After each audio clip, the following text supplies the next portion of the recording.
Sumpah beda sama nazar ya. Kalau nazar nggak boleh untuk perkara yang wajib sama perkara haram, hanya untuk perkara sunnah.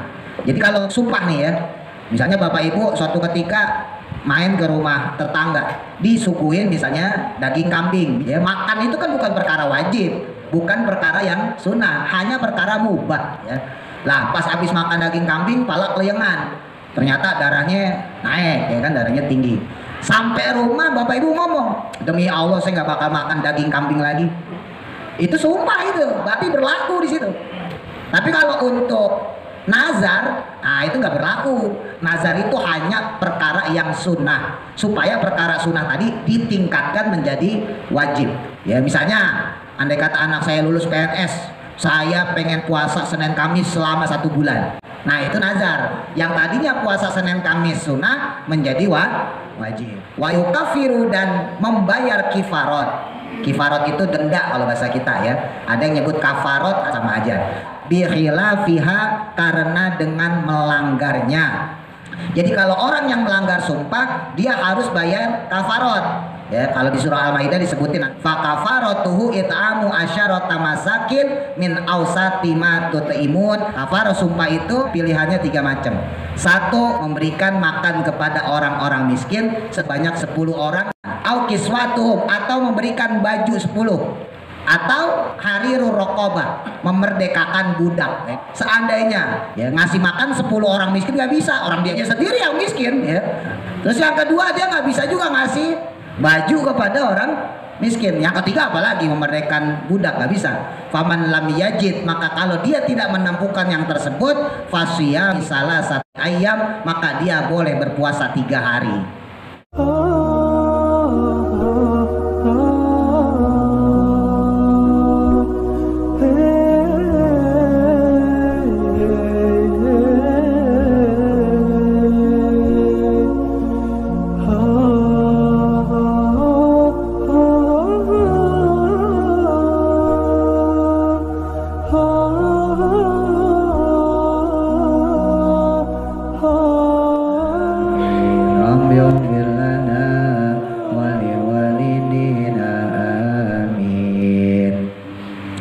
Lanjutkan kembali masih pada surah Al-Baqarah. Bismillahirrahmanirrahim. Qala musannifu rahimahullahu ta'ala wa nafa'ana bihi wa bi barakati ulumihi fi daraini amin. Qala Allah ta'ala fil Qur'anil Karim, a'udzu billahi minasyaitonir rajim. Wa la taj'alu, dan janganlah kalian menjadikan Allah akan Allah, ay maksudnya al-halafa, bersumpah, bihi dengannya. Janganlah kalian bersumpah atas nama Allah, maksudnya begitu. Urbatan sebagai sasaran, ilatan sebagai ilat atau penyebab, maniatan yang menghalangi, li aimanikum, kepada sumpah-sumpah kalian. Ai maksudnya nasban, mendorong, laha padanya, pada sumpah-sumpah, bi antukfiru, untuk memperbanyak kalian, al halafa akan sumpah, bihi dengannya, maksudnya bersumpah atas nama Allah tersebut. An la tabarru, untuk tidak berbuat kebaikan, watattaqu, atau tidak takwa, tidak takut kepada Allah. Maka yang demikian itu fatukrahu, dimakruhkan, apa al-yaminu, sumpah, ala dzalika, atas hal tersebut. Wa yusannu, dan disunahkan, fihi, di dalamnya, apa al-hanasu, melanggarnya. Nah jadi sumpah itu berlaku hanya pada hukum yang mubah, sunnah dan wajib. Ini sedikit saya sambung ke nazar.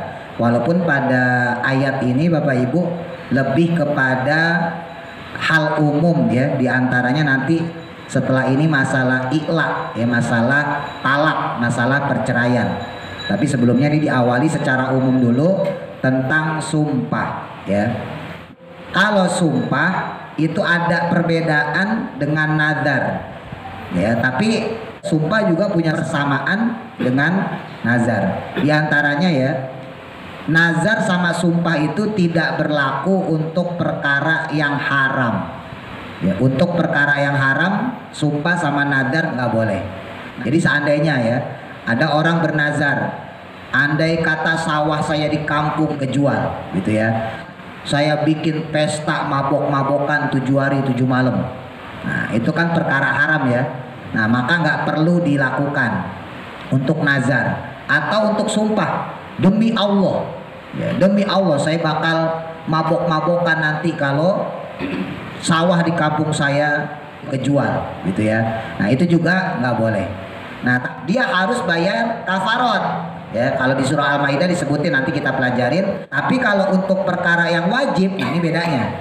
Kalau untuk perkara yang wajib, sumpah diperbolehkan, sedangkan nazar juga nggak boleh.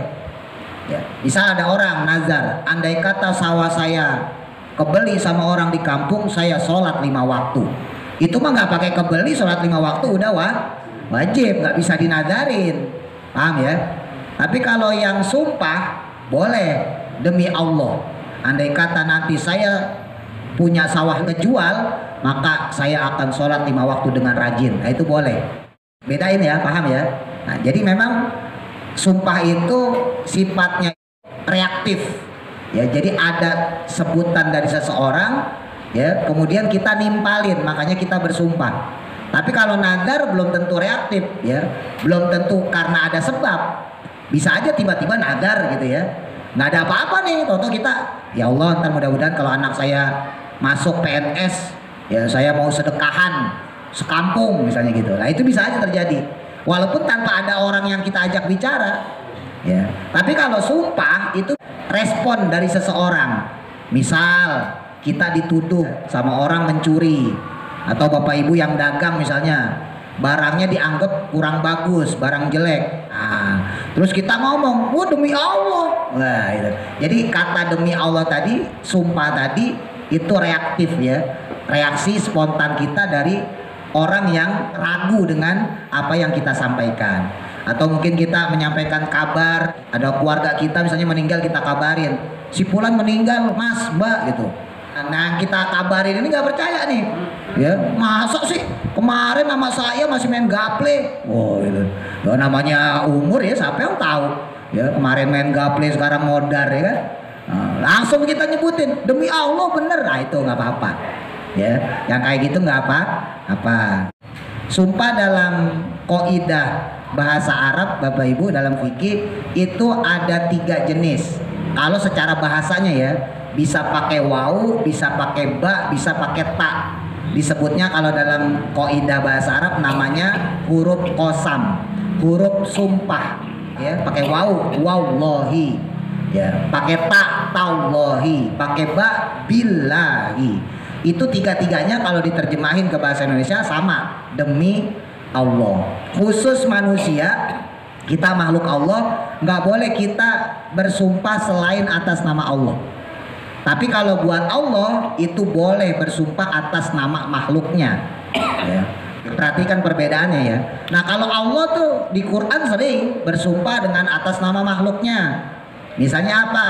Wal asri, ya, demi masa atau demi waktu asar, itu sumpah. Wal fajri, demi waktu fajar, demi waktu subuh. Wal laili idza yaghsha, demi waktu malam apabila mulai gelap gulita, dan sebagainya. Itu Allah boleh. Walaupun di Quran juga ada Allah bersumpah wallahi apa gitu ya.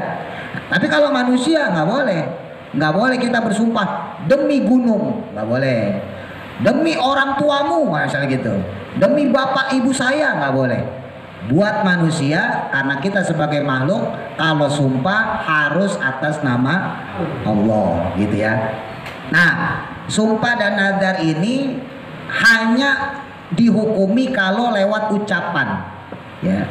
Jadi nazar ataupun sumpah terhukum kalau dia lewat ucapan. Jadi kalau cuman di batin, ya, cuman di hati doang, itu nggak terhukum baik sumpahnya maupun nazarnya.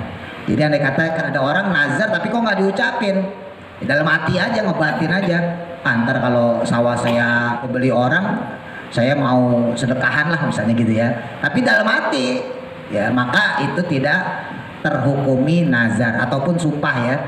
Demi Allah, misalnya sawah saya kejual, saya mau sedekahan, itu juga tidak terhukumi sumpah ya. Tapi andai kata terucap, nah ini bedanya. Kalau sumpah ya, itu dia membutuhkan saksi ya, karena tadi sifatnya reaktif, sifatnya spontan. Kita ngucapin sumpah karena ada sesuatu ya, maka ada saksi yang melihat kita. Sedangkan nazar nggak butuh saksi. Saya beri contoh yang gampang itu aja ya. Bapak Ibu misalnya mau jual sawah di kampung gitu ya, terus Bapak Ibu sambil tengok-tengokin sawah, terus langsung ngomong, nggak ada yang lihat, langsung ngomong dong, yang penting terucap ya. Langsung ngomong, ini sawah andai kata laku, saya sedekahan, saya santunin yatim 100 orang misalnya gitu. Nggak ada yang lihat, maka berlaku itu nazar ya. Nazar itu berlaku. Tapi kalau sumpah enggak. Kalau sumpah harus disaksikan sama orang. Makanya orang suka keder nih di masalah ini nih, antara nazar sama sumpah ya. Ini nazar apa sumpah? Kalau nazar ya maka orang tersebut harus melakukannya dan tanpa perlu disaksikan. Sedangkan kalau sumpah perlu orang yang menjadi saksi. Baik dalam hal formal ya, dalam hal misalnya jual beli, dalam persidangan, ataupun dalam hal non formal kayak tadi. Kita punya hajat, terus kemudian kita membawa nama Allah, wallahi, demi Allah ya. Nah, ketika seseorang itu melakukan sumpah terhadap perkara yang mubah, perkara yang sunnah, perkara yang wajib, itu berlaku ya. Untuk sumpah yang nggak berlaku itu untuk yang haram ya. Tapi kalau untuk perkara sunnah, perkara wajib ya, bahkan perkara mubah boleh aja, itu maka terhukumi. Beda sama nazar ya. Kalau nazar nggak boleh untuk perkara yang wajib sama perkara haram, hanya untuk perkara sunnah.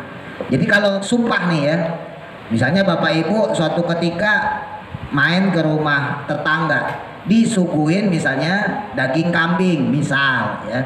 Lah pas habis makan daging kambing pala keleyengan, ternyata darahnya naik ya kan, darahnya tinggi. Sampai rumah Bapak Ibu ngomong, demi Allah saya nggak bakal makan daging kambing lagi. Itu sumpah itu ya, sumpah berarti berlaku di situ ya. Makan itu kan bukan perkara wajib, bukan perkara yang sunnah, hanya perkara mubah, perkara yang boleh aja. Artinya nggak ada tindakan hukum di situ, paham maksudnya ya? Nah, maka tetap berlaku di situ. Tapi kalau untuk nazar, nah itu nggak berlaku. Nazar itu hanya perkara yang sunnah, supaya perkara sunnah tadi ditingkatkan menjadi wajib. Jadi semangatnya nazar itu lebih kepada supaya kita itu rajin ibadah. Ya misalnya, andai kata anak saya lulus PNS, saya pengen puasa Senin Kamis selama 1 bulan. Nah itu nazar. Yang tadinya puasa Senin Kamis sunnah menjadi wajib. Andai kata anak saya lulus masuk SMA negeri, masuk perguruan tinggi negeri, saya nanti bakal sedekahin anak yatim 100 orang. Sedekah anak yatim sunnah, tapi gara-gara dinazarin hukumnya jadi wajib. Jadi meningkatkan hukum sunnah menjadi hukum wajib. Tapi kalau sumpah enggak, mubah aja jadi. Paham ya maksudnya ya?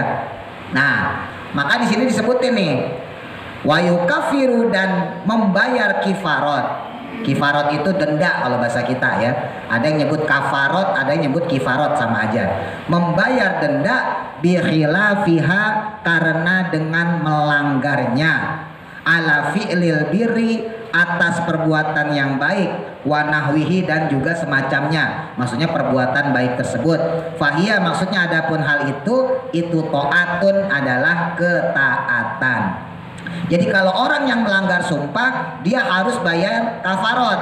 Ya, kalau di surah Al-Maidah disebutin fa kafaratuhu it'amu asyarata masakin min awsati ma tut'imun ahlikum au kiswatuhum au tahriru raqabah. Jadi orang yang melanggar sumpah maka dia opsinya ada 3. kalau ada orang melanggar sumpah. Gampangnya tadi deh ya, gara-gara makan daging kambing ya, kemudian palanya nyut-nyutan sampai rumah dia ngomong ya, dasar orang gelagapan ya, gampang mengkelap, sumbu pendek ya, baru makan begitu pusing langsung ngomong dia, demi Allah saya nggak bakal makan daging kambing lagi. Jatuh tuh sumpah ya. Dilalanya seminggu kemudian ya dapat lagi makanan opor kambing.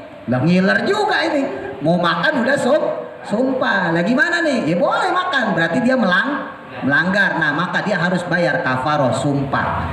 Kafaroh sumpah itu opsinya pilihannya 3 macam. 1, it'amu masakin, memberikan makan kepada orang-orang miskin sesuai makanan keluarganya sebanyak 10. Ya, 10 orang diberikan makan. Au kiswatuhum, atau memberikan baju 10. Ya, makan nggak punya nih, kita punya baju nih 10, kasih kepada dia. Atau pilihan yang ketiga, au harirur raqabah, memerdekakan budak. Nah, ini susah yang ketiga ini. Ya, jadi pilihannya 3 itu ya. Nah, jadi kalau Bapak Ibu pengen batalin itu sumpah, ya maka lakukan di antara 3 tadi.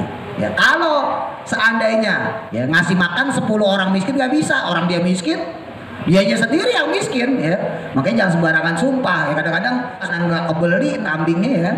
Nah, terus yang kedua dia nggak bisa juga ngasih baju kepada orang miskin. Yang ketiga apalagi memerdekakan budak, nggak bisa. Faman lam yajid, maka kalau dia tidak menemukan yang tersebut, fasyiyam salah satu ayam, maka dia boleh berpuasa 3 hari.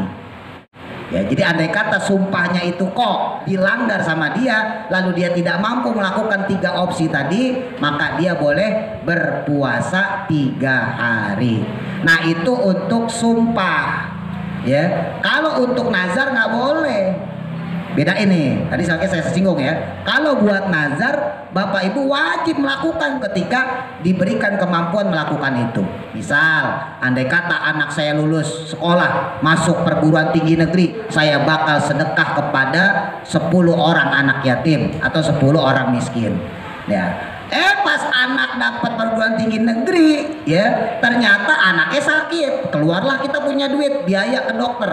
Yang tadinya duit tadi buat nazar tadi. Lah masanya anak kita sakit, makanya perlu ditolong kan anak dulu ya kan. Nah maka itu nggak apa-apa tuh, nggak dosa tuh ya, selama kita duitnya itu memang dipakai untuk keperluan darurat. Ya udah obatin anak kita. Anak kita sembuh udah punya duit belum? Oh belum punya duit, masih ditunda.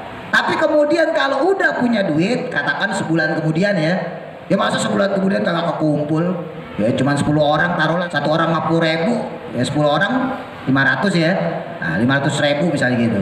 Nah ternyata bulan depannya kekumpul, bulan depan megang duit 500.000. Waduh, ini saya udah nazar nih ngasih orang miskin ya kan 10 orang, tapi 500.000 ya lumayan ini. Mikirnya panjang ya kan, akhirnya dibuat beli apaan.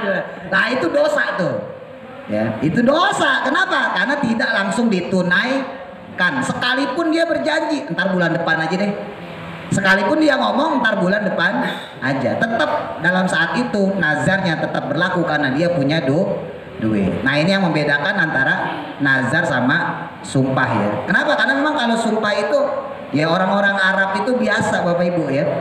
Ya orang-orang Arab tuh kalau Bapak Ibu haji umroh itu ntar ditawarin korma, ditawarin minyak wangi, baju macam-macam. Itu mereka dagangnya pakai sumpah. Wallahi ya, wallahi asy'arun rakhis.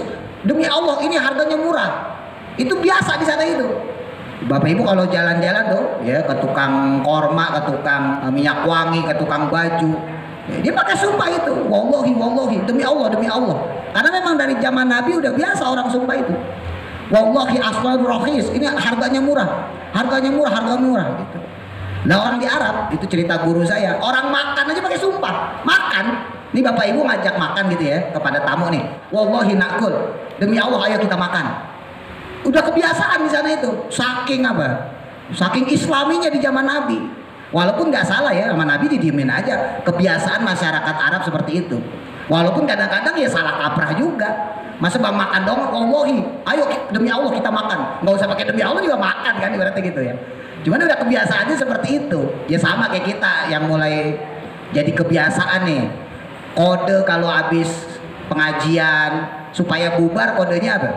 Kan nggak mungkin kita bubar, enggak, kodenya shollu ala Muhammad, nah, itu langsung kita berdiri bubar ya kan.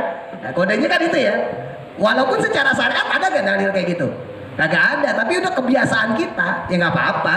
Daripada teriak-teriak, weh bubar langsung gitu. Habis ngaji kan biasanya gitu, sebelum bubar shollu ala Muhammad gitu kan, atau shollu ala Nabi, kita sholawat Allahumma sholli wa sallim wa barik alaihi. Orang udah paham itu tandanya bubar. Walaupun secara syariat salah, apa hubungannya? Ya bubar aja kan gitu. Cuman udah kebiasaan nggak apa-apa. Sama kayak orang Arab tadi, itu udah biasa tuh. Ayo minum tuh pakai wallah, demi Allah. Wallahi nasyrab. Ayo demi Allah kita minum. Padahal nggak pakai demi Allah juga minum. Paham maksudnya ya? Ya itu kadang-kadang emang salah kaprah, tapi nggak masalah ya. Secara syariat nggak masalah. Kalau ibu-ibu tuh kadang-kadang tuh, ini bapak-bapak jangan ikutin. Kadang kalau lagi ngaji tuh saya tanya tuh, paham bu ya? Insya Allah. Salah itu jawaban insya Allah. Orang ditanya paham apa enggak? Kalau insya Allah tuh untuk jalan-jalan, besok jalannya jadi insya Allah jalan. Besok pergi gak? Insya Allah pergi. Besok bayar utang ya? Insya Allah saya bayar. Lah ini paham berarti hari itu saat itu. Kamu paham nggak sekarang? Insya Allah. Kok insya Allah? Dia paham Pak Ustadz. Enggak Pak Ustadz. Gitu. Ini bapak-bapak jangan ikutin. Mama aku jawabannya insya Allah. Saya bukain aja kartunya, biarin aja. Mudah-mudahan yang ngaji besok nggak jawab lagi insya Allah. Ya kalau paham ngangguk, paham. Kalau enggak ya enggak, kurang Pak Ustadz gitu. Lah, enggak ada hukum masa jawab. Paham enggak? Insya Allah. Kok insya Allah? Nah itu bingungin orang namanya. Ya kan? Apalagi insya Allahnya orang Indonesia kadang-kadang maaf separuh kagak. Ya kan? Insya Allahnya orang Indonesia separuh kagak. Besok datang ke rumahnya, ya insya Allah kagak datang tuh udah. Ya artinya insya Allah separuh kagak datang udah. Nah itu jeleknya kita orang Indonesia ya. Nah balik lagi ke sumpah ya. Kayak orang-orang Arab biasa sumpah itu emang adatnya seperti itu Bapak Ibu ya. Nah lanjut, watuslihu bainan nas, dan kemudian mendamaikan atau berbuat baik antara manusia. Al makna maksudnya makna ayat ini itulah tamtaniu, janganlah kalian itu terhalang min fi'li ma, dari melakukan perbuatan sesuatu zukiro yang disebutkan tadi, minal biri, dari berupa kebaikan, wanahwihi, dan semacamnya. Jadi jangan sampai kita itu kok untuk berbuat kebaikan aja harus sampai disumpah, ya nggak boleh. Idza halaftum, jika terlanjur sumpah kalian alaihi atasnya, ya maksudnya kalau buruk balik tuhu, tetapinya langgarlah sesuatu tersebut. Ya, kalau buruk wajib dilanggar. Wa kafiru, dan bayarlah kifarat. Li'anna sababa nuzuliha, karena sesungguhnya sebab turunnya ayat ini itu al-imtina'u, karena keengganan atau ketidakmauan min dzalika, akan hal tersebut. Wallahu, adapun Allah itu sami'un, zat kang moho midanget. Allah maha mendengar li aqwalikum, kepada ucapan-ucapan kalian, alimun tur kang moho ngudaneni, dan Allah maha mengetahui bi ahwalikum, dengan keadaan-keadaan kalian. Jadi ketika ada orang sumpahnya dilanggar, maka orang tersebut membayar kafaroh. Apakah terjadi di zaman dahulu? Banyak kejadian. Bahkan zaman nabi-nabi terdahulu juga terjadi sumpah seperti itu. Contoh misalnya Nabi Ayub ya, Nabi Ayub yang punya sakit korengan parah ya, sampai ditinggalin sama istrinya. Itu Nabi Ayub bersumpah, demi Allah, andai kata istri saya kembali kepada saya setelah saya sembuh, akan saya pukul dia 100 kali. Loh, Pak itu haram? Enggak haram, karena dalam rangka memberikan pendidikan. Ya, kalau ujuk-ujuk nyabut kagak boleh Bapak Ibu. Ya, kalau ujuk-ujuk nyabut kagak boleh, haram. Lah ini kan memberikan pendidikan. Orang suami sakit kok malah ditinggal. Dia ngomong, Nabi Ayub bilang, kalau istri saya kembali, kalau saya sehat, saya bakal pukul dia 100 kali. Lah dilalanya kemudian Nabi Ayub sembuh. Ditagih sama Allah. Wah, ditagih sama Allah. Ayo, jalanin sumpah kamu udah sumpah. Nah, bingung Nabi Ayub kan, dipukul istri, kasihan ya kan, nggak dipukul, dia udah sumpah. Kan sebagai bentuk pendidikan maksudnya ya, sebagai bentuk ancaman lah, jangan sampai melakukan seperti ini lagi, maksudnya gitu. Orang suami sakit bukan dirawat malah ditinggal. Nah ini hebatnya Allah ya, Allah itu kemudian ngasih solusi. Wahai Ayub, kamu ambil lidi, ya biting, ambil lidi-lidi, dahan-dahan yang berserakan, kamu kumpulin 100. Dikumpulin sama Nabi Ayub 100. Ya udah, kamu pukulin pada istri kamu, dipukul sama Nabi Ayub. Selesai sumpah kamu. Ya kan cuman pukul 100 ya kan? Ya nggak harus pakai beton, nggak harus pakai rotan kan nggak. Dia cuma janji saya pukul istri saya 100 kali. Ya udah dipukul tuh. Ya diambillah kemudian lidi ya, dahan-dahan kering, batang-batang kering, kemudian dikumpulin sampai 100, kemudian dipukulin ke istrinya. Pukulnya juga agak kencang-kencang Bapak Ibu ya, nggak gaplok gitu, pelan doang set. Nah itu kan udah mukul, berarti sumpahnya sudah selesai. Nabi Ibrahim juga begitu. Nabi Ibrahim itu bersumpah kepada Allah untuk menyedekahkan apapun yang Allah berikan kepada Nabi Ibrahim. Makanya lahirnya peristiwa kurban itu yaitu karena Nabi Ibrahim sempat jumawa ya. Karena Nabi Ibrahim itu terkenal ahli sedekah. Hampir tiap hari makan orang miskin di rumah dia 100 orang Bapak Ibu. Hampir tiap hari orang miskin datang ke rumah dia makan gratis. Kalau beliau punya hajat itu motong kambing 1000. Termasuk kalau hari raya Idul Adha, Idul Fitri ya. Zaman dulu juga udah ada Idul Adha, Idul Fitri ya. Itu motong kambingnya 1000 nggak tanggung-tanggung. Sampai-sampai Nabi Ibrahim bukan cuma dibanggain sama orang-orang, sama manusia, tapi dibanggain juga sama malaikat. Ini Ibrahim, ya Allah hambamu yang paling hebat nih. Apa aja disedekain. Sampai kambing 1000 ekor disedekain ya Allah. Di hadapan Nabi Ibrahim. Nabi Ibrahim sempat kemeliti, ya, sempat kemaki beliau, sempat songong. Ya ini mah enteng malaikat, demi Allah. Andai kata Allah minta kepada saya untuk mengorbankan yang lebih jauh daripada ini, saya korbankan, sekalipun itu anak saya. Saat itu Nabi Ibrahim belum punya anak, belum ada Nabi Ismail. Ternyata dicatat sama Allah itu sumpah. Lahirlah Nabi Ismail, ditagih sama Allah. Wahai Ibrahim, masih ingat dulu kamu bersumpah kamu akan sedekahkan, kamu kurbankan semua apa yang kamu punya, sekalipun itu adalah anak kandung kamu sendiri. Wow, kata Nabi Ibrahim, oh inget juga Allah ya, keren kagak. Akhirnya terjadilah peristiwa kurban. Maka Nabi Ismail mau disembelih tapi diganti sama kambing, ya untuk bukti aja, bukti bahwa Nabi Ibrahim serius. Jadi peristiwa sumpah itu dari zaman dulu udah ada. Emang adatnya seperti itu Bapak Ibu ya.